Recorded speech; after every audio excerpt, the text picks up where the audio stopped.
예, 기도 찬양 감사합니다. 요즘 시대는 그 사단과 귀신에 관해서 너무 관심이 없어서 한편으로 무너지고 또 한편으로는 모든 것을 그쪽으로 연결시키기 때문에 또 실수를 합니다. 그래서 우리 마지막 때에 어떤 영적인 그런 눈들이 틀림없이 열려야 될 것 같고, 그러면서 마지막 때를 승리하는 그런 삶을 살아야 되겠다 생각을 합니다. 오늘은 마가복음 5장 1절부터 20절의 본문으로 더러운 귀신아 그 사람에게서 나오라 라고 하는 제목을 가지고 말씀을 전하도록 하겠습니다. 먼저 5장 1절부터 20절을 읽어가면서 이제 간단한 부분들, 이제 일반적인 부분들 먼저 말씀을 좀 드리고, 그 다음에 우리가 이 본문을 통해서 주시는 좀 깊은 메시지를 좀 보기를 원합니다. 지금 지난주와 지지난주에 계속 이어서 예수님께서 천국 비유의 말씀을 하신 연후에 배를 타고 갑자기 저편으로 건너가자 이렇게 말씀을 하십니다. 그래서 이제 그 과정 가운데 이제 광풍을 뚫고 이제 그 건너편이라고 하는 것을 오게 되는데, 5장 1절에 예수께서 바다 건너편 그라사인의 지방에 이르러, 그라사라고 하는 지방이라고 얘기하고요. 평행 본문인 마태복음 8장에는 가다라라고 하는 지방입니다. 이 지방의 이름이 둘 다 있어요. 이렇게 그라사도 있고 가다라도 있고. 이래서 이제 학자들이 좀 의견이 분분한데, 이렇든 저렇든 대체적으로 이 데가볼리라고 하는 지역에 속한 그 이제 그 갈릴리에서부터 시작해서 동남쪽 한 10km 지점에 있는 그런 마을로 대체적으로 의견을 좀 보고 있습니다. 그러니까 데가볼리에 속해 있어요. 한 번쯤은 아마 들어보셨을 건데, 이 데가볼리는 데카와 폴리스의 합성어입니다. 그러니까 데카는 열을 얘기하고 폴리스는 이제 도시를 얘기해요. 그러니까 10개 동맹, 그러니까 헬라의 10개 동맹 도시가 모인 곳이 데가볼리입니다. 그러니까 그 말은 이방 땅이라는 얘기예요. 이방 땅. 그래서 이방 땅에 속해 있는 가다라 지방, 그라사 지방에 이제 가게 됩니다. 배에서 나오심에 곧 더러운 귀신 들린 사람이 무덤 사이에서 나와 예수를 만나니라. 더러운 귀신 들린 사람이 이제 출현을 하는데, 여기서 더럽다라고 하는 단어가 다른 의미로는 불순하다, 부정하다 이런 뜻이에요. 그러니까 부정한 영에 시달린 사람이 지금 나왔다는 얘기입니다. 그 사람은 이 귀신 들린 사람에 대한 얘기를 합니다. 무덤 사이에 거처하는데 이제는 아무도 그를 쇠사슬로도 맬 수 없게 되었으니, 이는 여러분 고랑과 쇠사슬에 매었어도 쇠사슬을 끊고 고랑을 깨뜨렸음이라. 그리하여 아무도 그를 제할 힘이 없는지라. 실제로 이제 귀신 들린 사람은 어떤 표현이냐면, 인간의 지정의 자체를 완전히 사로잡은 상태를 귀신 들린 사람이라고 얘기하는데요. 여러분 인생 살면서 그런 사람을 경험했는지 모르겠지만 저도 몇 번의 경험이 있습니다. 근데 실제로 사람 속에 들어가서 귀신이 힘을 쓸 때는 이제 몇 명이 달라붙어도 감당을 못합니다. 저 같은 케이스도 제가 대학생이었을 때 중학생이 귀신 들렸는데, 대학생 몇 명이 중학생 한 명을 감당을 못할 정도로 그런 일이 실제로 일어나더라고요.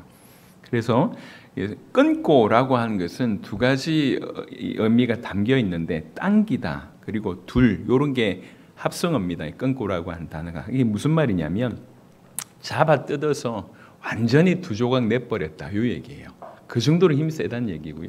그 다음에 깨뜨렸다라고 번역되어 있는 이 단어를, 이제 헬라어는 참 신기한 게, 지난번에 우리 고병윤 선교사님도 말씀드렸지만 헬라어가 그 단어 안에 모든 게 다 들어있습니다. 시제부터 시작해서 동사까지 다 들어있기 때문에, 그래서 그 단어를 조금 살펴보면 이 깨뜨렸다라고 하는 단어는 정확한 의미로 비벼서 부숴버리다 이런 뜻입니다. 그러니까 얼마나 힘이 세면 그랬냐는 거예요. 그래서 끊고 깨뜨렸다고 얘기합니다. 그리하여 아무도 그를 제어할 힘이 없는지라. 밤낮 무덤 사이에 있으나 산에 있으나 늘 소리 지르며 돌로 자기의 몸을 해치고 있었더라. 여러분 그냥 본문 읽어봐도 상상이 되잖아요. 어떻게 지냈는지 얼마나 비참합니까? 그가 멀리서 예수를 보고 달려와 절하며, 달려와 절하며 이거는 예수님을 지금 경배하는 뜻이 아닙니다. 이렇게 잘못 이해하면 이제 귀신이 하나님을 섬기고 경배하는 것처럼 보이는데 그런 의미가 아니고 달리와 절했다는 얘기는 무릎 꿇었다는 얘기고 엄밀하게 얘기하면 자기가 지금 심각한 위기의식을 느낀 거예요. 하나님이 지금 나타나신 거지 않습니까? 그러면서 이제 7절에 보겠습니다. 큰 소리로 부르시자 이르되 지극히 높으신 하나님의 아들 예수여. 뭐 이제 지금까지 그 누구보다도 정확한 신앙 고백을 하는 겁니다. 이 신앙 고백은 아니고 정확하게 알잖아요. 영적인 존재니까 예수님이 누군지. 그래서 야고보 2장 19절도 얘기를 하는데 너희가 하나님은 한 분이신 줄 아느냐? 이래놓고 뭐라고 얘기합니까? 귀신들도 믿고 떤다고 얘기합니다. 그러니까 이제 우리가 이렇게 이런 지식을 가지고 있고 이렇게 예수님을 부르는 것 그 자체가 구원을 뜻하는 건 아닙니다. 귀신들도 이렇게 알 수 있고 이렇게 부를 수 있다는 거예요. 그래서 조금 생각을 한번 해보시길 바랍니다. 그래서 큰 소리로 부르시자 이르되 지극히 높으신 하나님의 아들 예수여 나와 당신이 무슨 상관이 있나이까 원하건대 하나님 앞에 맹세하고 나를 괴롭히지 마옵소서. 이 어떤 형태입니까? 거의 기도문 수준이에요. 지금 귀신이 기도하고 있는 듯한 그런 느낌입니다. 나를 좀 괴롭게 하지 말라. 이게 무슨 뜻이냐면 원래 귀신은 정해져 있습니다. 그들의 미래를 알아요. 그들의 미래는 영원한 지옥입니다. 지금 그 심판자이신 예수님이 등장을 하신 거거든요. 그 말은 지금 당장 보낼 수 있다는 얘기예요. 이 귀신들을. 그러니까 이거를 절박한 위기를 지금 귀신이 느낀 겁니다. 아직 때가 안 됐지 않습니까? 마태복음 8장 그렇게 얘기합니다. 아직 때가 되지 않았지 않습니까? 누가복음 8장도 평행복문인데 그때는 뭐라고 얘기하냐면 무적행으로 보내지 말아달라고 강구합니다. 그러니까 지금 그런 위기 상황을 느낀 겁니다. 그러니까 와서 무릎 꿇은 겁니다. 원하건대 하나님 앞에 맹세하고 나를 괴롭히지 마옵소서 하니 이는 예수께서 이미 그에게 이르시기를 더러운 귀신아 그 사람에게서 나오라 하셨습니다. 이에 물으시되 네 이름이 무엇이냐 이르되 내 이름은 군대니 우리가 많은 민이다 하고 여기서 군대라고 하는 단어가 헬라어로는 레기온 또는 레게온 이렇게 쓰는데요. 이 단어는 어떤 단어냐면 이제 부대가요. 군대 부대가 이제 이렇게 단위가 있어요. 남자들은 갔다 오셔서 알겠지만 분대가 있고 소대가 있고 중대가 있고 대대가 있고 연대가 있고 뭐 예. 너 알아? 고개 끄덕끄덕. 예, 대단하네. 사단 수화가 고개를 끄덕이기에 보면 이게 이제 부대의 어떤 그게 있잖아요. 이 레기온은 어떤 부대를 얘기하냐면 이제 한 6천 명 정도의 병력을 가진 부대를 지칭합니다. 우리 한 연대급 되나요? 6천 명이면 예, 그 정도의 어떤 부대를 얘기하는 거예요. 그러니까 이제 군대라고 얘기할 때 우리는 그런가 보다 싶은데 이 단어를 쓸 때 이 웬만한 사람들은 알고 있는 단어입니다. 그게 어느 정도 얘기해요. 우리는 뭐 소대 할 때 웬만큼 알고 있잖아요. 그것처럼 레기온이라고 하는 단어 자체가 그때 당시 로마가 이제 통치하고 있었기 때문에 한 6천 명 정도 급이라고 하는 거 알고 있습니다. 그러니까 많다라고 얘기하는 것이 그냥이 아니라 그 정도 된다 이 얘기입니다. 꼭 6천 명 숫자가 아니라 그 정도 된다는 얘기예요. 그만큼 또 그 6천 명이라는 숫자도 숫자지만 그만큼 막강하다는 얘기입니다. 막강. 우리가 군대입니다. 우리가 많은 민이다 하고 자기를 그 지방에서 내보내지 마시기를 간구하더니 사실 이 구절도 굉장히 논란이 많습니다. 도대체 이 지방이 어떤 지방을 얘기하냐? 이 땅을 얘기하는 거냐? 지구 이 어떤 물리적인 이 땅을 얘기한다라고 얘기하는 경우도 있고 말 그대로 그 지방을 얘기한다라고 하는 경우들도 있는데 여러 가지 이제 여러분 나름대로 인도를 받으시길 바랍니다. 마침 거기 돼지의 큰 떼가 산 곁에서 먹고 있는지라 이에 간구하여 이르되 우리를 돼지에게로 보내어 들어가게 하소서 하니 여러분 우리가 충격을 받게 되는데 여러분 이렇게 귀신도 이제 예수님 앞에서는 이렇게 허락을 지금 요구하는 겁니다. 그래서 뭐라고 얘기합니까? 13절에 허락하신다 이렇게 돼 있잖아요. 요 구절 하나만 보더라도 예수님과 귀신의 관계를 능히 우리가 알 수 있을 겁니다. 여하튼 그래서 돼지에게로 들어가기를 간구합니다. 이에 간구하여 이르되 우리를 돼지에게로 보내어 들어가게 하소서 하니 허락하신데 더러운 귀신들이 나와서 돼지에게로 들어가매 인간, 영혼이 있는 인간을 장악하는 사단이, 이 귀신이 영혼이 없는 돼지에게 들어간다는 것은 어려운 일이 아닙니다. 상식적으로 굉장히 쉬운 일이다 이렇게 생각할 수 있습니다. 돼지에게로 들어가매 그의 거의 2,000마리 되는 떼가 바다를 향하여 비탈로 내리다라 바다에서 몰사하거늘. 이제 이건 뭘 뜻하냐면 들어가는데 왜 이렇게 빠졌냐라고 얘기할 때 가장 이 귀신이 어떤 존재냐, 귀신이 들어가면 어떤 반응이 보여지는지를 가장 여실하게 드러내 보이는 부분입니다. 제가 조금 이따 이건 좀 설명을 좀 드리겠습니다. 치던 자들이 도망하여 읍내와 여러 마을에 말하니 사람들이 어떻게 되었는지를 보러 와서 예수께 이르러 그 귀신 들렸던 자, 곧 군대 귀신 집혔던 자가 옷을 입고 정신이 온전하게 앉은 것을 보고 두려워하더라. 여러분, 이건 너무 놀라운 일이잖아요. 왜 그러냐면 그 귀신 들렸던 자들을 가장 잘 아는 사람들이 그 마을 사람들인데 두려워했대요. 왜 그러냐면 그 귀신 들렸던 자가 이제 온전해서 예수님 앞에 앉아 있으니까 상대적으로 예수님이 너무 크신 분이라고 한 것까지 생각이 들었던 것 같습니다. 근데 이 사람들이 어떤 일이 벌어졌습니까? 엄청난 재산적인 손해가 지금 일어났거든요. 그러니까 이 사람이 이 귀신 들렸던 자를 건져냈구나라고 보는 것보다 이 사람이 더 큰 사람이네. 그래서 우리에게 더 큰 손해를 입힐 수도 있겠네. 이렇게까지 간 겁니다. 그래서 그게 지금 두려워서 이에 귀신 들렸던 자가 당한 것과 돼지의 일을 본 자들이 그들에게 알림에 그들이 결론입니다. 예수께 그 지방에서 떠나시기를 간구하더라. 기가 막힙니다.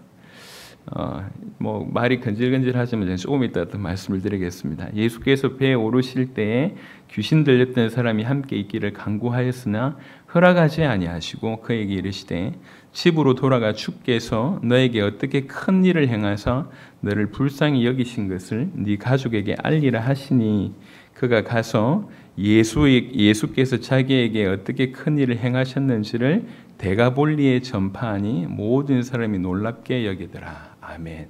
예수님께서 귀신 들렸던 자, 특별히 군대 귀신 들렸던 자를 고치는 그런 장면입니다. 자, 여기서 우리 한번 좀 간단하게 너무 모호하게 알고 있는 부분들이 있기 때문에 좀 짚고 넘어가야 될 부분이 있을 것 같습니다. 과연 귀신이 성도 속에 들어올 수 있습니까? 부터 시작해서 좀 얘기해야 될 부분이 많은 것 같아요. 먼저는요, 과연 사단과 귀신이 존재합니까? 그냥 성경에 기록된 얘기 아닙니까? 라고 얘기할 때 분명히 존재함을 성경과 역사를 통해서 알 수 있는데요. 일단은 이 사단과 귀신은 영적인 존재입니다. 엄밀하게 얘기하면 우리가 알 수가 없어요. 지금도 이제 성경 밖에서 있다 없다 많이 논란을 논의하는데 알 수 없습니다. 왜 그러냐? 존재가 영적인 존재입니다. 그래서 알 수 있는 방법은 뭐냐면 이 모든 것을 가장 명확하게 알고 계시는 그분이 우리에게 알려주실 때 우리는 알 수 있습니다. 이해되십니까? 모든 것을 알고 계신 하나님이 우리에게 알려주실 때 알 수 있습니다. 그러니까 알려주시는데 그 알려주심이 어디에 있냐면 여기 있다는 거예요. 성경에. 이게 하나님의 계시입니다. 그래서 하나님께서 모든 것을 알고 계신 그 하나님께서 우리에게 모든 것을 알리실 때에 그 알리심의 어떤 부분들이 계시로 성경에 기록되어 있습니다. 이 성경에 분명히 사단과 귀신에 대해서 언급하고 있습니다. 그래서 영적인 사실이기 때문에 유일하게 성경에서 얘기하는 것만이 진리라고 할 수가 있습니다. 그래서 성경이 말한다. 이게 가장 확실한 대답입니다. 분명히 사단과 귀신은 존재합니다. 대적자, 그 이름의 뜻이 대적자고 거짓의 아비인 사탄은 타락한 천사들인 이 귀신을 소화로 삼습니다. 그리고 지금도 일하고 있습니다. 그 지혜와 능력은 이미 천사장 또 천사의 수준이었기 때문에 우리 인간하고는 비교할 수 없을 정도로 뛰어납니다. 구원받지 못한 자들을 자기 자녀 삼고 있고 구원받은 성도들을 끊임없이 공격합니다. 특히 그런데 중요한 것은 구원받지 못한 자들을 향해서는 이 사단이 마음껏 공격할 수 있다는 거예요. 왜 그러냐? 막을 방법이 없어요. 사단이 공격에 속수무책으로 당할 수밖에 없습니다. 지정의의 영역에 다양하게 공격을 하는 거죠. 지적인 부분에, 정적인 부분에, 의지적인 부분에 얼마든지 다양하게 공격할 수 있는데 이 세 가지가 완전히 싹 사로잡혔다. 요거를 귀신 들렸다. 이렇게 얘기하는 겁니다. 근데 완전히 사로잡힌 지정의가 인격 자체가 완전히 사로잡힌 상태가 아니다 할지라도 이 귀신이 인간들에게 어떤 다양한 형태로든지 공격할 수 있다고 우리가 이해할 수 있는 겁니다. 그래서 어떤 분들은 사단이 인간에게 집 짓고 산다 이런 표현을 씁니다. 관절 속에, 배 속에, 머리 속에, 가슴 속에 5만 대 집 짓고 살다가 병 일으킨다 이렇게 표현도 하는데 조금 오바의 어떤 표현이기도 하지만 사실상 그렇게 사단이 공격할 수 있다는 얘기고 중요한 거는 구원받지 못한 자들은 막을 방법이 없는 거예요. 어떻게 이겨냅니까? 공격을 하는데. 이해되십니까? 무슨 말인지. 그 어마어마한 지혜와 능력 가지고 특별히 영적인 존재가 공격을 해 들어오는데 어떻게 이기냔 말이에요. 막을 방법이 전혀 없습니다. 그 중에도 오늘 마가복음 5장에 나타난 이 자는 가장 상태가 심각한 지정의 인격이 완전히 사로잡힌 상태라는 얘기죠. 이해하시면 좋겠습니다. 자, 그러면 구원받은 성도에게는 이 귀신이 올 수 있는가라고 하는 내용입니다. 올 수 있는 것처럼 보이는 성경 구절도 많은데 여러분 생각을 해보세요. 구원받았다고 할 때는 전제가 뭐냐면 내가 하나님의 자녀가 됐다는 얘기고 성령이 내 안에 임하셨다는 얘기. 성령이 내 안에 임하신 그곳에 귀신이 들어올 수 있냐? 이건 좀 심각하게 생각해 봐야 됩니다. 이건 상식적으로 안 맞는 얘기예요. 있을 수가 없어요. 얘가 못 들어와요. 왜 그러냐? 주의 성령이 하나님이 우리 안에 계신데 하나님 보면 피할 수밖에 없고 오늘도 마가복음 5장에 이렇게 벌벌벌 떨 수밖에 없는데 어떻게 들어옵니까? 그래서 성경에는 요한 1서 5장 18절 같은 경우에는 뭐라고 얘기하냐면 하나님께서 나신 자를 하나님이 지키시는데 뭐라고 얘기합니까? 악한 자가 저를 만지지도 못한다. 이렇게 요한 1서 5장 18절은 되어 있고요. 우리 데살로니가 후서 한번 보겠습니다. 데살로니가 후서 3장 3절 한 구절만 보겠습니다. 데살로니가 후서 3장 3절 주는 미쁘사 너희를 굳건하게 하시고 악한 자에게서 지키시리라 이렇게 되어 있습니다. 그래서 이제 우리가 익히 알고 있는 바로 상식으로 얘기해도 주의 성령이 참으로 구원받았다고 얘기하면 주의 성령 우리 안에 임하십니다. 귀신이 우리에게 들어올 수가 없어요. 하나님께서 우리를 지키십니다. 야, 이거는 이제 기본적인 전제입니다. 믿지 않는 자들은 귀신의 공격에 속수무책이다. 믿는 자에게는 절대로 귀신이 들어올 수 없다. 자, 세 번째 테마는 그럼에도 불구하고 믿지 않는 자는 사단의 자녀라고 얘기하면 우리는 그의 대적입니다. 그래서 수많은 공격이 있을 거 아니에요. 그 수많은 공격이 존재한다는 거예요. 끊임없이. 에베소 6장을 한번 보시면 에베소서 6장 대표적인 구절만 잠시 보겠습니다. 에베소 6장 11절에 보시면 마귀의 간계를 능히 대적하기 위하여 마귀의 간계 악한 속임수가 계속 있다는 거죠. 16절에 모든 것 위에 믿음의 방패를 가지고 이로써 능히 악한 자의 모든 불화살을 소멸하고 되어 있습니다. 이건 두 가지 의미가 있는데 악한 자가 엄청난 불화살을 쏘아댄다고 하는 각도가 하나 있고요. 그걸 막아낼 수 있는 길이 있는데 그게 뭐냐? 믿음으로 믿음의 방패를 가지고 있으면 그걸 다 막아낸다라고 얘기하고 있습니다. 이 구절은 굉장히 중요한 구절입니다. 제가 설명을 좀 해보겠습니다. 여기에서 우리가 하나 이해해야 될 게 뭐냐면 악한 자의 공격이 계속 들어오는데 우리가 자꾸 헷갈리는 게 뭐냐면 이 사단의 공격과 우리 안에 있는 죄성입니다. 이것에 대해서 많이 헷갈려합니다. 이걸 좀 제가 설명을 좀 드려볼게요. 왜 그러냐면 이걸 잘 모르는 사람들은 사단의 공격을 그냥 죄로 치부하기도 하고 또 한편 내 안에 일어난 죄성인데 그걸 사단으로 오해하기 시작합니다. 만약 후자가 되면 뭐냐면 내 안에 있는 죄성인데 계속 사단만 물러가라 떠나가라 하고 있는데 문제는 뭐냐면 내 안에서 일어나는 거예요. 여러분 죄는 내 안에 있는 것이고 사단은 나의 밖에 있는 것입니다. 죄성은 내 안에서 나를 부패시키는 거고 사단은 할 수 있는 게 뭐냐면 밖에서 불화살을 쏘아서 유혹하는 방법 말고는 없습니다. 이 두 가지를 잘 정확하게 이해하지 못하니까 혼란스러운 겁니다. 여러분 구원받은 자는 죄의 문제가 해결됐다고 얘기합니다. 그건 어떤 거냐면 죄의 책이 해결된 거예요. 정죄받지 않습니다. 영원한 죄책이 해결됐습니다. 내가 죄로 말미암아 심판받아야 되고 그 죄에 대한 정당한 대가를 받아야 되는데 그리스도 예수의 피로 이 죄책이 끝난 겁니다. 그리고 이 죄성도 영원한 하나님의 나라에서는 완전히 사라집니다. 하지만 이 땅에서는 죄책이 사라졌지만 죄성은 남아있습니다. 죄를 짓고자 하는 그 본성은 여전히 있다는 거예요. 그러니까 구원받은 자에게도 이 본성이 있다는 겁니다. 우리 안에 이 더러움이 여전히 있습니다. 이 더러움이 있기 때문에 우리는 더럽고 밖에서 그것을 계속 공격을 하면서 우리 안에서 계속 더러움이 그 공격에 반응을 보이게끔 하는 것입니다. 그러니까 우리 죄성과 사단의 공격을 정확하게 이해를 해야 돼요. 그래서 우리 이 두 가지를 정확히 제가 자주 말씀드렸지만 이해를 한다고 하면 공격은 대적하면 되고 더 중요한 것은 우리 죄의 본성은 눌러야 되는 거죠. 근데 우리 힘으로 누를 수가 없습니다. 그래서 성경은 뭐라고 얘기하냐면 히브리 12장을 한번 보겠습니다. 히브리 12장.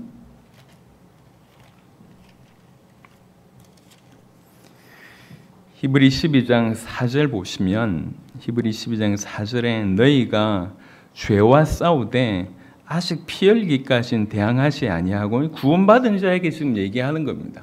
이미 제 문제가 끝났다면서요. 근데 왜 이렇게 얘기합니까? 피 흘리기까지 싸워야 된다고 지금 얘기하는 거잖아요. 근데 너희가 아직 그 정도는 안 된다 이렇게 얘기하는 거 아닙니까? 왜 싸워야 됩니까? 우리 안에 있는 죄의 본성 바로 이것을 얘기하는 겁니다. 우리 힘으로 되지 않기 때문에 그리스도 예수의 이름으로 우리의 죄의 본성을 계속 누르는 거예요. 한편으로는 그러니까 우리에게 더 결정적인 게 뭐냐면 이 사단의 외부적인 공격도 그렇지만 실제적인 내용은 이 내용입니다. 그래서 구원받은 자에게 죽도록 사단과 싸우란 말은 없습니다. 피 흘리기까지 싸우란 말은 없습니다. 이미 이겼기 때문에. 이기셨기 때문에. 근데 우리가 피 흘리기까지 싸워야 될 대상은 뭐냐면 우리 안에 있는 죄성이라고 하는 거죠. 요것의 구분이 필요합니다. 끊임없이 우리는 더러워요. 더러운데 계속 돌팔매질을 하는 거예요. 원래 우리는 음란합니다. 근데 음란의 어떤 이 부분들이 화살이 날라옵니다. 그럼 그 안에서 씨를 뿌리면 내가 내 안에서 열매를 맺으려고 하는 것들이 우리 안에 있다는 거예요. 뭐가 더 크냐고 얘기할 때 막 비교할 수 없지만 이게 훨씬 크다고 볼 수 있습니다. 뭐 죄의 장아찌라고 표현을 쓰지 않습니까? 실제로 그렇다는 거예요.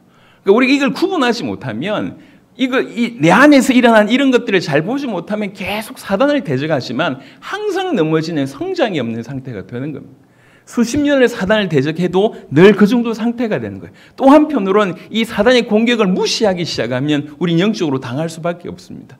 분명히 사단을 대적하라고 성경은 얘기하고 있습니다. 또 한편으로는 죄와 싸우라고 얘기하고 있습니다. 우리는 뭐 해야 되냐면 분별을 해야 된다는 거죠. 어떻게 해야 되는 것인지.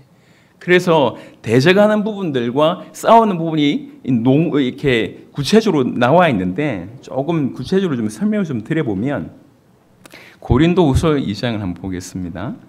그럼 어떻게 이제 구원받은 자에게 이렇게 공격해오고 구원받은 자 속에 여전히 죄성이 있고 사단이 공격을 해오는데 우리가 싸움을 어떻게 하면 됩니까? 어떻게 대비하면 됩니까? 이 사단의 공격에서 우리가 어떤 식으로 반응해야 됩니까? 라고 얘기할 때 좋은 몇 가지 케이스가 있습니다.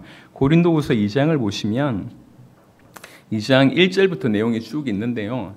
이제 고린도 교회 안에 끊임없이 사도 바울을 대적하는 존재가 있었던 것 같습니다. 그런 사람이 왜 그러냐면 사도 바울이 본인이 사도라고 주장을 한 거 아니에요. 사람들은 객관적으로 인정해 주지 않았습니다. 그러니까 일평생 사도성의 논란이 있었다고요. 고린도 교회도 그랬던 것 같습니다. 근데 고린도 교회 절대 다수는 바울 편을 지지하지만 이렇게 소수가 끊임없이 바울을 비난했던 것 같습니다. 그런 배경이에요. 그런 배경에 5절에 고린도후서 2장 5절에 근심하게 한 자가 있었을지라도 나를 근심하게 한 것이 아니요 어느 정도 너희 모두를 근심하게 한 것이니 그 사람 통해서 교회가 이렇게 상처받았다는 얘기죠. 어느 정도로 하면 내가 너무 지나치게 말하지 아니하려 함이라 절제해서 얘기한단 말입니다. 이러한 사람은 많은 사람에게서 벌 받는 것이 마땅하도다. 그러나 그런즉 너희는 차라리 그를 용서하고 위로할 것이니 그가 너무 많은 근심에 잠길까 두려워하노라. 오히려 그 사람을 지금 걱정해 줍니다. 너희가 용서해야 되지 않겠냐.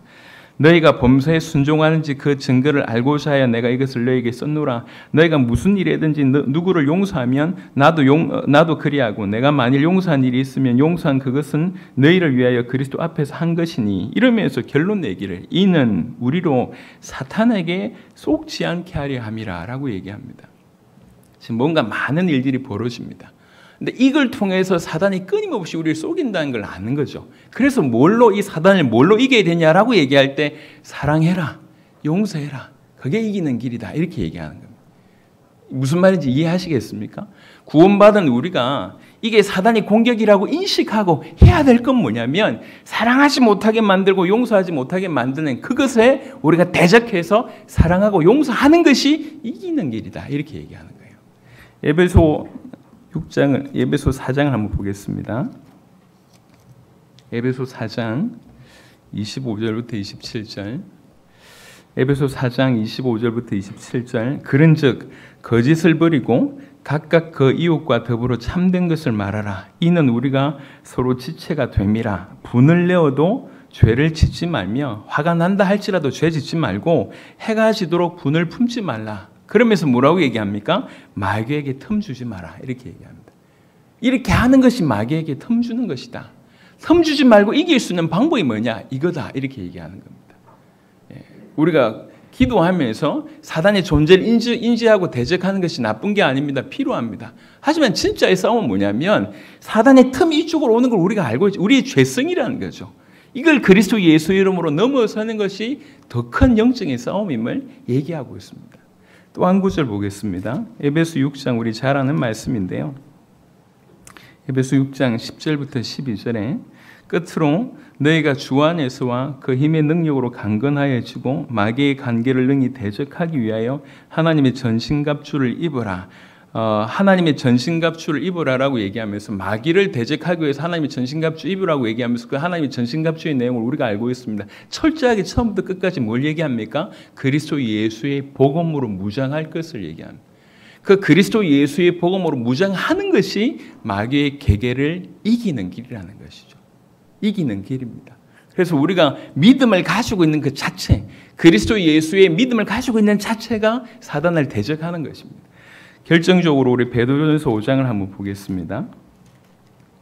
베드로전서 5장 7절부터 보시면 6절부터 보겠습니다. 베드로전서 5장 6절부터 그러므로 하나님이 능하신 손 아래에서 겸손하라. 때가 되면 너희를 높이시리라. 너희 염려를 다 주께 맡기라. 이는 그가 너를 돌보심이라. 근신하라 깨어라. 너희 대적 마귀가 우는 사자같이 두루다니며 삼킬 자를 찾나니 염려를 주께 맡겨버리고 근신하고 깨어라고 얘기합니다. 그리고 9절에 너희는 믿음을 굳건하게 하여 그를 대적하라. 이렇게 얘기를 합니다.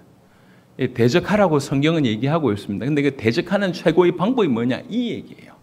우리가 우리의 죄성을 인지하지 않으면서 그냥 말로만 떠나가라 물러가라 이게 지금 중요한 게 아니라 분명히 인식하고 대적하되 더 중요한 건 뭐냐면 우리가 준비되어 있으면 아까 에베소 6장 믿음의 방패가 준비되어 있으면 불화살이 아무 소용이 없다는 얘기예요. 이게 지금 우리에게 있어야 될 부분입니다. 여러분 고린도 교회를 아시겠지만 성경을 조금 읽어보신 분들은 고린도 교회가 참 문제 많다는 걸 알고 있습니다. 고린도 교회는 사도 바울에게 있어서 너무너무 애착이 많이 가는 그런 도시입니다. 사도행전 18장에 고린도 사역이 일어났었고 그 안에서 브리스가 부부가 이제 또 이렇게 합류하게 되지 않습니까? 너무 많은 시간들을 거의 1년 6개월 동안 고린도에 이렇게 투자하고 고린도에 많은 일들이 벌어졌어요. 그리고 났는데 어느 순간 고린도 교회에 너무 많은 문제가 발생하기 시작합니다. 고린도 전서에만 보더라도요. 1장에는 당파 문제가 나옵니다. 5장에는 음란 문제가 나옵니다. 그냥 음란 문제가 그 정도가 아니라 이제 아들이 아버지의 아내, 그러니까 이제 아마도 뭐 이렇게 어머니가 계몽가 막 그런 분이죠. 아버지 아내를 이제 성폭행, 뭐 성추행 이런 식으로 한 것 같아요. 그걸 교회에서 시시하는 거예요. 괜찮다 이런 분위기를 가는 겁니다. 그 얘기를 하는 겁니다. 어느 정도 무너졌으면 그 교회에 음란 문제가 드러나죠. 성도들까지 소송하죠. 소송 문제, 또 결혼 문제가 바닥입니다. 우상 재물 문제가 8장 10절에서 8장에서 10장에 나오고요. 무질서한 문제가 11장, 그다음에 은사 문제가 12장부터 14장에 나옵니다. 그냥 문제 구덩이에요. 근데 그 문제 구덩이인 그 고린도 교회 편지를 쓰면서 한 번도 사도 바울이 음란의 영을 꺾으라, 분열의 영을 꺾으라, 소송의 영을 꺾으라, 무질서의 영을 꺾으라라고 얘기하지 않았습니다. 전부가 그리스도의 복음 앞에 복종하고 그리스도 예수 이름으로 용납하고 그리스도 예수 이름으로 교회의 덕을 세워라 라고 얘기를 합니다. 그게 고린도 교회에 나오는 메시지 않습니까? 왜 그러냐? 이것은 우리 인간의 죄성과 또 외부의 공격, 사단의 공격을 정확하게 이해할 때 대처할 수 있는, 대비할 수 있는 부분입니다. 왜 그러냐면 오늘날은 너무나 많은 사람들이 사단의 존재, 귀신의 존재를 우습게 여깁니다. 우습게 여길 존재가 아닙니다. 지금도 믿지 않는 불신자들은 완전히 사로잡혀서 영원히 지옥을 끌고 갈 수밖에 없는 그게 존재가 사단입니다. 그래서 우리가 이 불신자들 밖에 있는 이제 전도를 할 때는 과감하게, 왜 그러냐면 전부 그 손 아래에 있기 때문에 그리스도 예수 이름으로 명령하면서 본격적으로 대적을 해야 되는 것은 바로 전도 현장이나 복음 전하는 현장에서 당연히 나타나야 될 부분입니다.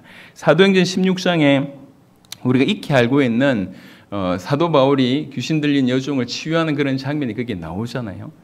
너무 많은 얘기가 있지만 여하튼 우리가 우리의 죄성과 그 다음에 어떤 사단의 공격을 정확하게 안다고 하면 일평생 사단을 꺾으면서 자기의 죄성을 내버려 두는 실수는 하지 않을 것이고, 또 우리 죄의 문제 밖으로 공격하는 이걸 인식하지 못한다고 얘기하면 계속 두들겨 맞고 있으면서도 불구하고 모른다는 얘기지 않습니까? 계속 당할 거 아니냐는 얘기죠. 그래서 한편으로는 분명히 인식하고 또 한편으로는 이 죄성을 인식할 때에 잘 대비할 수 있고 이길 수 있다, 이렇게 생각을 합니다. 그래서 이제 많이 헷갈려하는 부분이기 때문에 오늘 귀신에 대한 얘기가 나와서 이 얘기를 좀 말씀을 드렸습니다. 그래서 다시 정리하면 분명히 사단과 귀신의 얘기가 하나님께서 직접 들려주신 당신의 계시 안에 기록되어 있기 때문에 사단과 귀신이 분명히 존재한다고 하는 것을 100% 얘기할 수 있습니다. 그리고 안타깝게 구원받지 못한 저 밖에 있는 분들은 이 귀신의 공격에, 지정의 다양한 형태의 공격에 속수무책이다. 막을 방도가 없다. 다 우리가 귀신 들렸단 말이냐, 이렇게 얘기는 할 수 없어요. 하지만 분명히 막을 방도가 없다, 이 얘기는 확실합니다. 그리고 구원받았다고 얘기할 때 그 안에서 주의 성령이 계시기 때문에 절대로 귀신이 이 안에 들어올 수 없다. 세 번째, 그래서 귀신은 밖에서 우리를 계속 공격하고 있는데 정말 기가 막히게 우리 안에 있는 죄성이 이걸 반응한다는 거예요. 그래서 계속 넘어지는 거예요. 그래서 사단의 공격을 인식하고 우리의 죄성에 대한 부분들을 인식하면서 대비할 때에 승리할 수 있다는 거예요. 이 사단의 공격을 대비하고 우리 어떤 죄성을 누를 수 있는 방법이 하나밖에 없습니다. 그 방법이 오직 예수 그리스도의 이름이라고 하는 방법입니다. 오직 그 그리스도의 복음으로만 우리의 죄성을 누를 수 있을 뿐만 아니라 그 사단의 공격을 대적할 수가 있습니다. 자, 이 정도까지 잠시 필요한 부분을 좀 다루고 이제 그 다음에 본문에 대한 얘기를 조금 더 깊이 좀 해보도록 하겠습니다. 마가복음 5장에 다시 돌아와 보시면, 자, 이런 가운데, 이런 배경 가운데 지금 귀신이 지정을 완전히 사로잡아 버린 거예요. 완전히 사로잡아 버렸습니다. 사로잡아 버렸는데 여러분 두 가지의 모습이 나옵니다. 하나가 이제 귀신 들렸던 그 사람 속에서 귀신의 모습들, 그리고 돼지 떼에 들어갔을 때 모습들이 사실은 동일한 모습입니다. 굳이 표현하자면 한 단어입니다. 뭡니까? 파괴입니다. 파괴. 귀신이 들렸을 때 아니면 귀신의 영향을 받았을 때 사람들과 사건 속에서 일어날 수 있는 최고의 모습은 파괴입니다. 파괴. 여러분 무엇보다도 자신을 파괴합니다.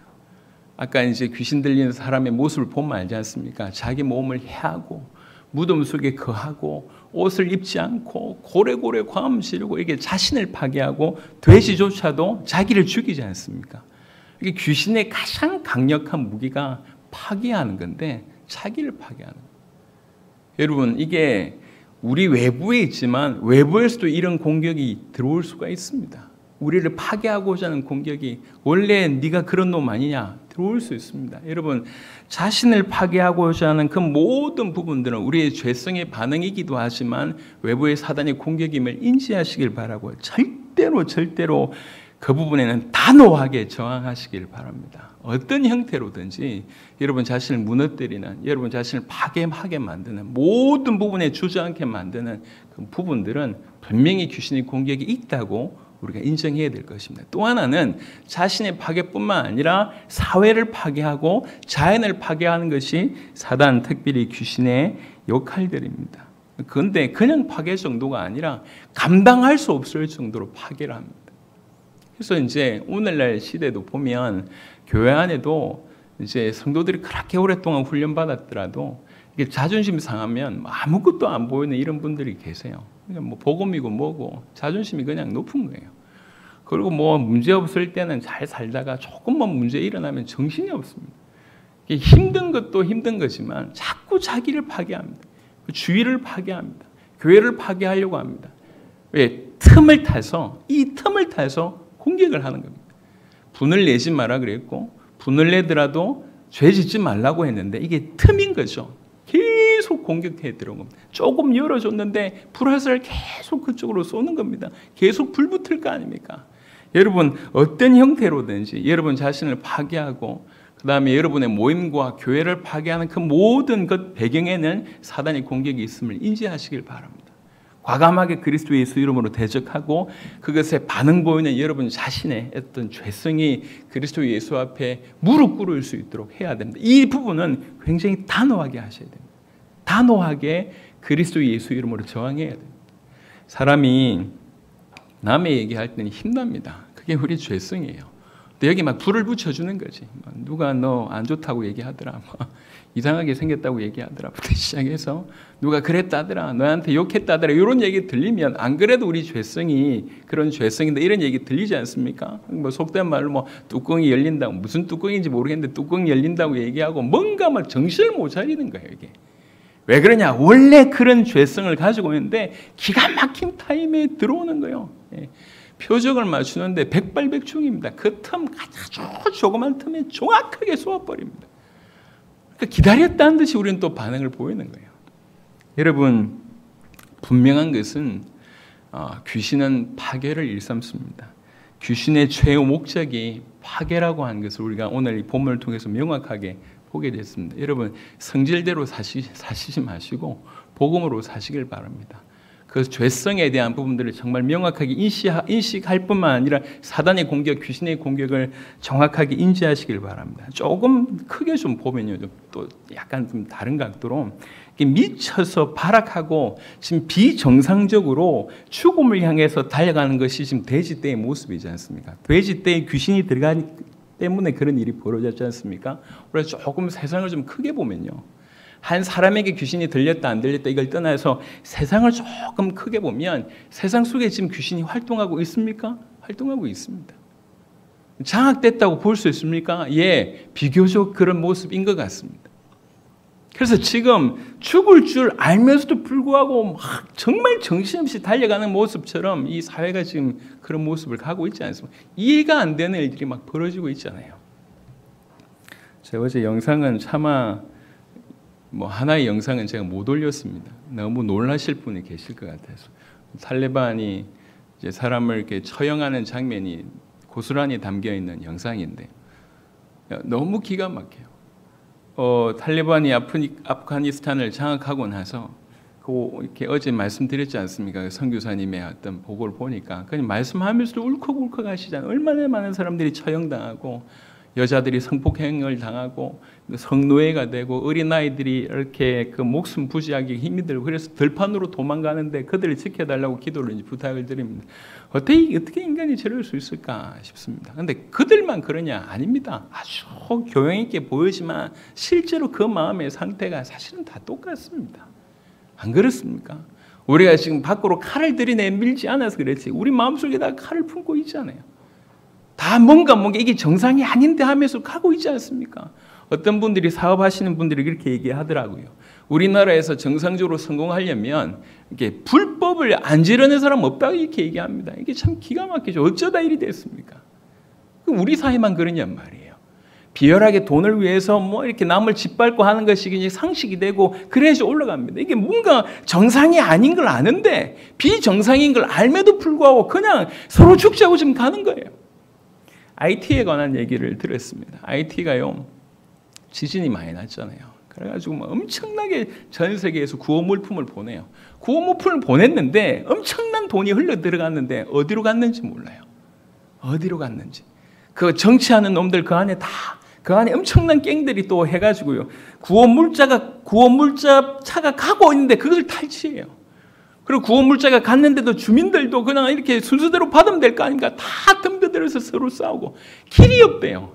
외부에서 도와줘도 정치하는 놈 정치하는 분들이 이렇게 가져가고 또 갱단이 가져가고 사람들도 질서가고 근데 요번에 또 지진이 난 거예요. 대통령이 한 달 전인가 또 피살되고 난리도 아닙니다. 다 불 못 찾겠대요, 안에서. 이게 다 알아요, 이게 비정상적인 걸. 근데 그 사회 속에 있는 사람들은 어쩔 수 없습니다. 우리나라가 뭐 그럴 리가 없지만 적화 통일되면 아프가니스탄 같이 된다 이렇게 얘기하는데 그럴 가능성도 있을 것 같습니다. 그럴 리가 없지만 만약 적화 통일이 된다 하면 여러분 생각을 해보세요. 이게 아닌 걸 아는데 이렇게 되고 있어요. 서로 같이 죽자고 막 달려가고 있습니다. 마지막 때에 우리가 정말 깨어 있어야 되겠다는 생각을 많이 하게 됩니다. 또 하나는 17절에 아까 말씀드렸던데 그들이 예수께 지방에서 떠나시길 간구하더라. 너무 무서워서. 여러분 생각해 보세요. 두려움 때문에 그리고 예수님에 대한 어떤 무지 때문에 그리고 결정적인 건 뭐죠? 경제적인 어떤 그거 욕심 때문에 생명의 주를 거부한 거예요. 예수님보다 돼지 떼를 더 사랑한 거지. 여러분 2,000마리 정도면 어느 정도 되냐면 지금 돼지 한 마리가 얼마인지 잘 모르겠습니다. 40만 원으로 잡으면 8억입니다. 50만 원으로 잡으면 10억이에요. 보니 엄청나게 큰 돈이야. 2,000마리 돼지가. 보니까 그게 너무 커 보이는 거예요. 돼지 떼. 이게 죽었고 앞으로 저 사람 때문에 더 많이 죽을 수 있겠다라고 하는 생각을 하니까 이 사람이 지금 군대 귀신 들렸던 자가 이렇게 나음 받은 것은 보이지가 않아요. 이건 안 보여. 희한하죠. 이건 안 보여. 뭐가 보이냐? 물질적인 피해 입을까 봐 이것만 보이는 거예요. 희한합니다. 영적인 눈이 열리지 않는 사람들은 물질적인 부분이 사로잡힐 수밖에 없습니다. 이 사람이 구원받은 거에 대해서 감사를 표현하는 사람이 한 사람도 없어요. 너무 놀랍구나. 하나님께서 건져내셨구나. 이런 개념조차 없습니다. 그들의 눈에는 구원받은 이 놀라운 구원에 대해서는 전혀 감각이 없고 어디에 감각이 있습니까? 잃어버린 돼지 2,000마리 여기에 감각이 있는. 여기에 너무 감각이 큰 거예요. 여러분 교회 안에 있으면서 이런 사람들이 너무 많습니다. 하나님의 놀라운 역사는 전혀 신경도 안 씁니다. 별 대수롭지도 않다고 생각합니다. 생각을 해보세요. 예수님은 지금 광풍을 뚫고 왔습니다. 왜 왔습니까? 이 사람 찾으러 왔다니까. 이 사람. 여기 거라사 지방에 와서 예수님이 한 일이 없어요. 이 일을 몰랐겠습니까? 알고 있었다니까요. 예수님이 광풍을 뚫고 온 이유는 이 광인, 이 미친놈 한 놈 건지려고 오셨다니까요. 하나님은 보실 때 그렇게 큰 사건인데 이 인생들은 전혀 그 사건의 의미도 몰라요. 그 구원이 얼마나 큰지 몰라요. 얼마나 놀라운 역사인지 모릅니다. 하나님이 행하신 역사에 대해서 눈을 감았어요. 대신 잃어버린 돈이 커 보이는 거예요. 이게. 하나님이 광풍을 뚫고 광인을 만나러 왔다. 이게 잘 생각해 보세요. 기가 막힌 얘기 아닙니까? 근데 이게 우리 얘기야. 이게 우리. 미친 것 같은 우리 한 명을 건져내겠다고 하나님께서 육신의 몸을 입고 오신 그 광풍 뚫고 오신 거예요. 그런 모습이. 나 하나를 건져겠다고. 우리 옆에 있는 사람 한 명을 건져겠다고. 이 사람이 건진받은 사건이 하나님 보실 때에 뭐 돼지가 2,000마리가 아니라요. 2억 마리하고도 비교할 수 없는 놀라운 사건인데 우리가 건진받고 우리 주위가 건진받는 것이 그만큼 놀라운 사건인데 우리는 여기에 관심이 없어요. 우리는 여기 투자하지 않습니다. 우리는 여기에 인생을 걸지 않습니다. 대신 뭐가 이 2,000마리 말고 또 잃어버릴까 봐 이렇게 염려하고 있는 거예요. 사단이 기가 막히죠. 이렇게 만들어버렸어요. 돼지 떼를 예수님보다 더 사랑하는 인생이 되어버렸습니다. 그리고 그들은 그런 거죠. 우리 이대로 살게 그냥 내버려둬 요 얘기입니다. 우리 이렇게 돼지 사랑하면서 살 테니까 그냥 내버려둬. 여러분 구원받지 못한 자의 특징이 뭡니까? 구원받지 못한 자의 특징은 자기가 안 변하려고 합니다. 그게 구원받지 못한 자의 특징입니다. 구원받은 자는 우리 안에서부터 변화를 일으키시는데 구원받은 자는 변화되기를 원합니다. 구원받지 못한 자는 외부가 바뀌기를 원하지 자기가 변화되기를 원치 않습니다. 이게 구원받지 않았다고 하는 아주 결정적인 증거입니다. 아주 너무 서글프지만 결정적인 증거입니다. 기가 막히지 않습니까? 예수님보다 돼지를 사랑하는 인생들. 극단적으로 얘기하자면 그렇다니까. 예수님은 그 한 미친놈, 그 광인, 그 한 사람을 건져내겠다고 그 광풍을 뚫고 여기까지 오셨는데 그렇게 소중한 사람인데 우리 주님 보실 때 너무 귀한 분인데 사람들은 전혀 눈길도 주지 않습니다. 좀 괜찮아졌네 이래놓고 이게 하나님의 역사라고 인정하지 않습니다. 돈 더 잃을까 봐, 돼지 때 더 잃을까 봐 그렇게 고민하는 거예요. 자, 그런데 굉장히 상반된 얘기 있습니다. 17절에는 이 사람들이 뭐 얘기했습니까? 떠나시길 간구했습니다. 18절에는 예수께서 배에 오르실 때 귀신 들렸던 사람이 함께 있기를 간구하였으니 기가 막힌 대비입니다. 그 사람들은 예수님을 떠나길 간구했습니다. 기도했다니까요.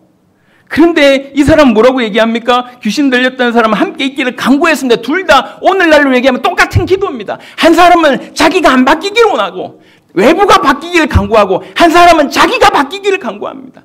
주와 함께 있기를 간구합니다. 함께 주와 함께 동행하며 주와 함께 있기를 원하고 주와 함께 동행하면서 주님께 배우기를 원하는 것이 정말로 거듭난 사람의 특징입니다. 주님, 나를 변화시켜 주십시오. 나를 바꿔 주십시오. 내가 수십 년 살아보니까 이 몸뚱이 이 정도 수준 가지고는 아무 일도 못하겠습니다. 주님 앞에 폐만 끼치는 인생입니다. 제발 이 철저하게 죄덩어리 나를 좀 바꿔주십시오. 이게 구원받은 자의 모습입니다. 안 그렇습니까? 자랑할 게 뭐가 있습니까? 제가 열심히 사역을 했는데 돌아보면 돌아볼수록 부끄러운 것밖에 없어요. 뭔가 대단한 일을 한 것 같은데 그건 저한테 별로 중요하게 여기지 않습니다. 그 많은 시간들 지혜롭게 활용하지 못했구나. 너무 많은 사람들 붙여주셨는데 제대로 돕지 못했구나. 이 많은 것들이 그냥 오는 거예요, 이게. 안 그렇습니까, 여러분들? 그래서 예수님께서 허락하지 아니하셨다고 얘기합니다. 왜 허락하지 않으셨을까? 그에게 이르시되 집으로 돌아가 주께서 너에게 어떻게 큰 일을 행하서 너를 불쌍히 여기신 것을 네 가족에게 알리라고 얘기합니다. 여러분, 진짜가 아니면 이럴 수가 없어요. 누구보다도 자기를 잘 알지 않습니까? 누구보다도 이 가족들이 자기를 알고 누구보다도 이 가족들은 자기들을 사랑할 뿐만 아니라 또 한편으로는 편견을 가지고 있습니다. 쟤는 절대로 낫지 못해. 쟤는 그럴 놈이 아니야. 이게 누가 알고 있습니까? 가족들이 알고 있어요. 그래서 멀리는 전도할 수 있지만 주변에는 전도하지 않지 않습니까? 근데 뭐라고 얘기합니까? 네 가족에게 가라. 네 가족에게 가라. 성경에 그가 가서 예수께서 자기에게 어떻게 큰 일을 행하셨는지를 데가볼리에 전파하니 모든 사람이 놀랍게 여기더라. 평행본문 누가복음 8장을 한번 보겠습니다. 누가복음 8장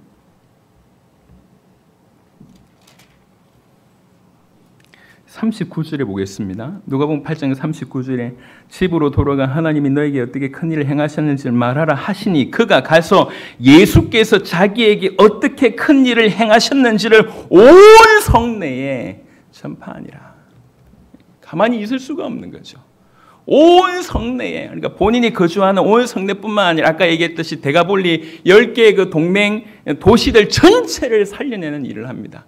왜 예수님께서 허락하지 않으셨냐면 이 데가볼리가 이방 땅이라고 얘기했지 않습니까? 이방 땅에 예수의 소문이 급격하게 전파되게 하기 위해서 귀신 들린 바로 이 사람을 사용하신 겁니다. 귀신 들렸던 그 상태는 너무 처참한 상태였지만 정말 예수님께 큰 사명을 받은 거예요. 그래서 받은 은혜가 너무 크다는 걸 아니까 멈추지 않고 데가볼리 전체를 살린 겁니다. 가끔은 우리 인생이 조금 험하고 혹독했다 하시면 그 안에 큰 하나님의 계획이 틀림없이 있는 줄 믿으시길 바랍니다. 하나님의 손 아래 있다면 그렇습니다. 하나님의 손 아래 없다면 우리는 재수 없는 인생이지만 하나님의 손 아래 있다면 그 모든 아픔을 오히려 사용하셔서 우리 주변 전체를 살려내는데 귀하게 주께서 사용하신다는 거예요. 자, 이 항해를 누가 계획하셨습니까? 이 항해를 마가복음 4장 35절에 그날 저물 때 제자들에게 이르시되 우리가 저편으로 건너가자 하시니 우리 주님이 제안하신 항해입니다. 저편으로 건너가자 해서 건너왔습니다. 광풍을 뚫고 건너와서 광인을 만났습니다. 광풍의 바람과 바다가 잠잠해지는 걸 통해서 정말로 자연계를 통치하신 분이구나를 깨닫게 하시고 이제 여기 와서는 영계를 주장하신 분이구나라고 한 것을 깨닫게 됩니다. 예수님이 이런 분이구나를 자기 일을 계시하시기 위해서 허락하신 항해였다고 하는 것이죠. 또 하나 예수님이 머문 자리에는 항상 오는 자리에 무슨 일이 벌어지냐? 파도가 잠잠해지고 귀신 들렸던 자가 나음을 입는 이런 사건은 뭘 의미하냐면 하나님 나라를 의미합니다. 상징합니다. 예수님이 임한 곳에 하나님의 나라가 임합니다. 예수의 이름으로 귀신이 떠나갑니다. 떠나가는 것이 전부가 아니고 하나님 나라가 임합니다. 여러분, 귀신을 떠나보낼 수 있는 유일한 이름이 예수 이름 말고는 없습니다. 정말 예수 이름으로 대적할 때 그런 일이 실제로 일어납니다. 근데 떠나가는 것이 중요한 것이 아니라 그 다음에 하나님 나라가 임하는 것이 더 중요하다는 거예요. 예수 이름에 그런 권세가 있습니다. 자, 또 다른 각도로 마지막으로 한번 좀 설명을 해보겠습니다. 예수님이 가자 이래서 갔어요. 예수님 따라갔어요. 예수님을 배반한 것도 아니고 예수님 말 그대로 순종했어요. 순종했더니 결과가 뭐냐? 광풍이라. 광풍. 정말 힘들어 죽겠는데 광풍이야. 광풍을 통과하고 난 시간 그 다음 뭐야? 광인이야. 미치겠어. 어째 이런 인생을 붙이셨나? 주님 따라가는데. 주님 따라가는데. 광인이 특별히 가까운 사람이면 더 미치겠죠. 내 와이프나 내 남편이거나 내 자녀이거나 기가 막혀요. 난 열심히 따라왔는데, 열심히 생명 걸고 따라오고 내 육신을 다 버리고 내 거 다 버리고 다 포기하고 가자 그래서 따라왔는데, 주님만 믿고 따라왔는데 응답이나 축복이나 역사이면 좋겠지만 광풍까지 오고 그 정도는 좀 견딜 만한데 이제는 미친놈 광인 앞에 나를 데려다 놓았는데 기가 막힐 노릇 아니십니까? 이런 일들이 여러분 인생 가운데 있을 수 있습니다. 하지만 오늘 본문을 통해서 우리는 알게 됐습니다. 그 광풍과 광인을 통해서 뭘 설명하는지. 자연계를 통치하시고 영계를 통치하시는 바로 그분이 예수님이라고 하는 사실을 광풍 사건과 광인 사건을 통해서 우리에게 보여주십니다. 정말로 현상적으로 볼 땐 기가 막힌 사건인데 그 광풍과 광인을 통과하면서 예수가 누구인지를 알게 되는 거예요. 그리고 예수님을 믿는 믿음에 더욱 견고할 수 있도록 하나님이 허락하시는 겁니다. 하나님께는 바로 이것이 포커스입니다. 이것이. 그 제자들로 하여금 예수님을 자랑하는 게 아니잖아요. 제자들로 하여금 예수님 누구인지 믿을 수 있도록 아주 특별한 그런 기획을 하실 수가 없어요. 특별한 기획을 해놓고 여기를 초청한 겁니다. 근데 멋모로 가면 그냥 힘들 뿐이죠. 예수님 따라가는데 왜 광풍만 생기고 광인만 생깁니까? 사건도 기가 막히지만 더 기가 막힌 건 사람 아닙니까? 기가 막혀요. 어째 이러냔 말이에요. 하나님께서는 그 안에 당신을 계시하셨고 그를 통해서 우리에게 믿음을 허락하십니다. 여러분, 제가 좀 극단적인 얘기를 좀 해보겠습니다. 그럴 리가 없지만 우리나라가 만약 적화 통일이 된다고 하면 딱 아프가니스탄 꼴이 납니다. 그렇죠? 여러분, 환경이 바뀌는 게 중요한 게 아닙니다. 환경이 이러나 저러나 환경에 영향을 받지 않는 믿음이 구비되어야 된다는 거예요. 이 마지막 때는요. 우리가 어디에 있든지 성경에서 말하는 그 믿음을 가지고 있어야 됩니다. 그래 마지막 때를 이길 수 있지 않습니까? 우리가 저 아프가니스탄과 저 교회를 위해서 간절히 기도해야 됩니다. 정말 눈물로 기도해야 됩니다. 제가 어제 너무 마음이 아프더라고요. 밤새 마음이 아파요. 보자마자 바로 기도하고 여러분과 이제 공유를 했습니다. 저들 위해서 기도해야 됩니다. 하지만 우리를 보게 하는 거예요, 이게. 우리가 만약 저런 상황이라면 지금 이렇게 저기와 이로 우리 환경 좀 다르다고 이렇게 안일하게 살 수 있을까 이런 생각이 들고요. 여러분, 더 이상 축복과 응답과 뭔가 성공을 바라는 그런 믿음은 빨리 넘어서셔야 됩니다. 이건 믿음 아닙니다.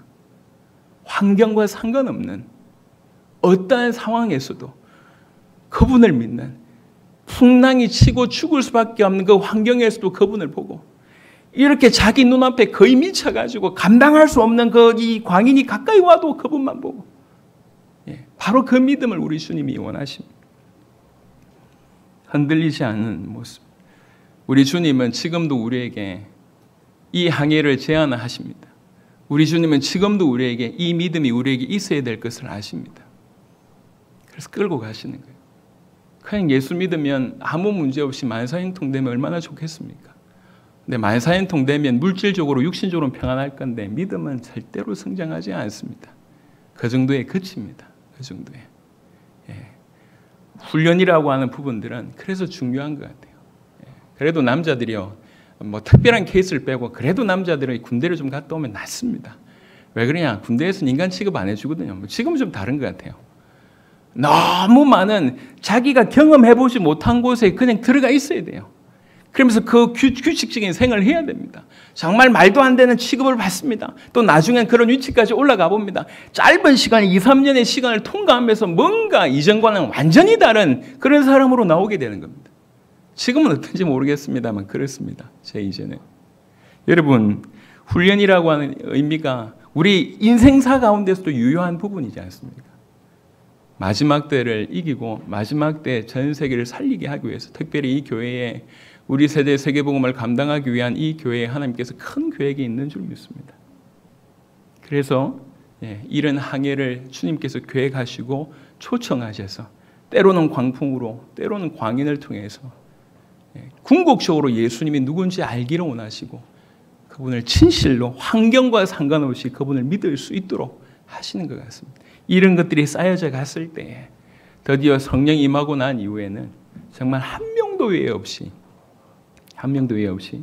순교의 삶을 드리는 제자들의 모습을 보게 됩니다. 하나님께서 우리를 바로 그런 삶으로 지금 끌고 가시는 겁니다. 말씀을 마무리하도록 하겠습니다. 지금도 귀신은 존재합니다. 일하고 있습니다. 공격하고 있습니다. 발악하고 있습니다. 이길 수 있는 길이 그리스도이신 예수님밖에 없습니다. 불신자들, 믿지 않는 자들에게는 당연한 것이고요. 믿는 자에게도 끊임없이 공격이 있습니다. 우리는 분별해야 될 것입니다. 우리의 죄성과 사단의 공격을 분별하면서 승리해야 될 것입니다. 그뿐만 아니라 하나님께서 궁극적으로 요구한 것은 이런 영적인 실제가 이렇게 전 세상을 장악하고 있는 이때에 더욱더욱 선명하게 복음을 붙들고 올바른 믿음 가운데 거하기를 원해서 오늘 우리에게 이 말씀들을 주시는 것 같습니다. 여러분 말씀 붙들고 정말로 그리스도 예수를 더욱 정확하게 모든 사단의 권세를 깨뜨릴 수 있고 모든 자연 만물을 통치하시는 그분으로 그 그리스도 예수님을 발견하시길 바라고 어떤 환경과 상관없이 그분께 여러분 인생을 생명을 드리는 그런 믿음 가운데 거하게 되기를 그리스도 예수 이름으로 축원합니다. 하나님 감사합니다. 주신 말씀이 우리에게 가슴 깊이 새겨질 수 있도록 하나님 역사하여 주옵소서. 주님은 우리 믿음에 관심이 있음을 다시 한번 확인하게 되었습니다. 정말 우리가 올바로 알고 올바로 믿는데 모든 관심이 있는지 다시 한번 확인하게 되었습니다. 그러니 주님의 바람대로 주여 정말로 그리스도 예수를 날마다 더욱 깊이 알아가고 더욱 주님께 의지하는 참된 믿음 가운데 거할 수 있도록 역사하여 주시옵소서. 이 믿음으로 영적인 세력을 대적하고 이 믿음으로 이 그리스도의 복음으로 우리의 죄성을 이기며 이 믿음으로 주께서 원하시는 그 귀중한 역할들을 다 감당해서 이 마지막 때의 세계복음을 완성하는 우리 모두가 될 수 있도록 역사하여 주옵소서. 감사를 드렸고 우리 주 예수 그리스도의 이름으로 기도드렸습니다. 아멘.